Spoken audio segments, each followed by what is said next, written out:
Urusi imepiga hatua kubwa katika teknolojia ya kivita kwa kuboresha uwezo wa drones zake kamikaze zinazojiendesha kikamilifu, hali inayozua wasiwasi mpya kuhusu usalama na mikakati ya kivita katika vita inayoendelea nchini Ukraine. Kwa mujibu wa ripoti ya jarida la kijeshi la Defense Express, drones hizi sasa zina uwezo wa kufikia umbali wa kilomita 100 kutoka mstari wa mbele, hatua inayozidisha tishio kwa majeshi ya Ukraine na miundombinu yao ya nyuma ya mapambano.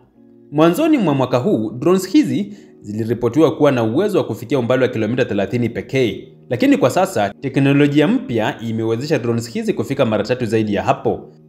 Katika tukio la hivi karibuni, droni moja ya aina hiyo iliripotiwa kushambulia eneo lililoko umbali wa kilomita 100 kutoka kwenye mstari wa mapambano, ushahidi tosha wa mabadiliko haya makubwa. Tofauti na teknolojia ya awali iliyotegemea urambazaji wa satellite GPS, drones hizi mpya hutumia algorithm za kuona kwa kutumia machine vision, aina ya akili bandia inayowezesha kifaa kuona, kutambua na kuchambua mazingira kwa kutumia kamera na programu mahiri.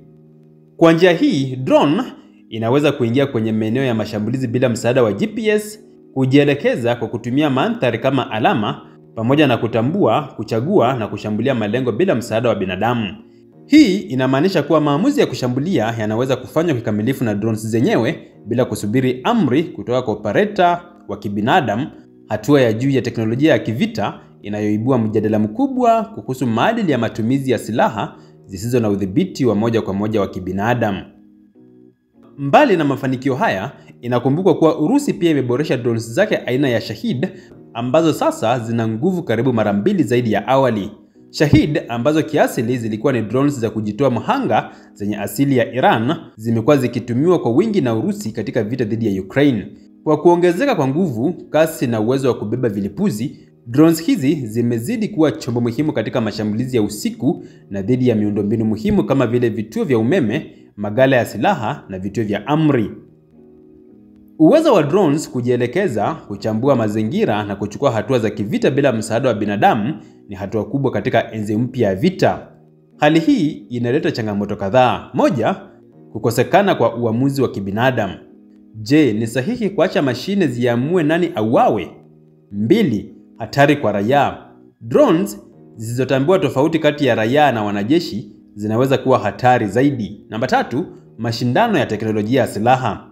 Mataifa mengine yanaweza kuanza kukimbizana na Urusi kwa kuunda silaha hatari zaidi na hivyo kuongeza uwezekano wa vita vya teknolojia ya juu. Kuongezeka kwa uwezo wa drones za kivita za Urusi kunazidi kuonyesha jinsi vita vya Ukraine vinavyokuwa maabara ya teknolojia ya kisasa ya kivita. Uamuzi wa Urusi kuwekeza katika akili bandia na mashine zinazojitegemea umebadilisha kabisa mchezo wa vita. Dunia inapaswa kujiandaa kwa kipindi kipya cha vita ambapo uamuzi wa maisha na mauti unaweza kufanywa si na binadamu bali na mashine. Je, dunia iko tayari kwa enzi ya drones zinazofanya uamuzi wa kushambulia bila binadamu? Je, Ukraine na washirika wake watajibu vipi? Hili ni swali litakalotawala mijadala ya kijeshi na kimaadili kwa miaka ijayo.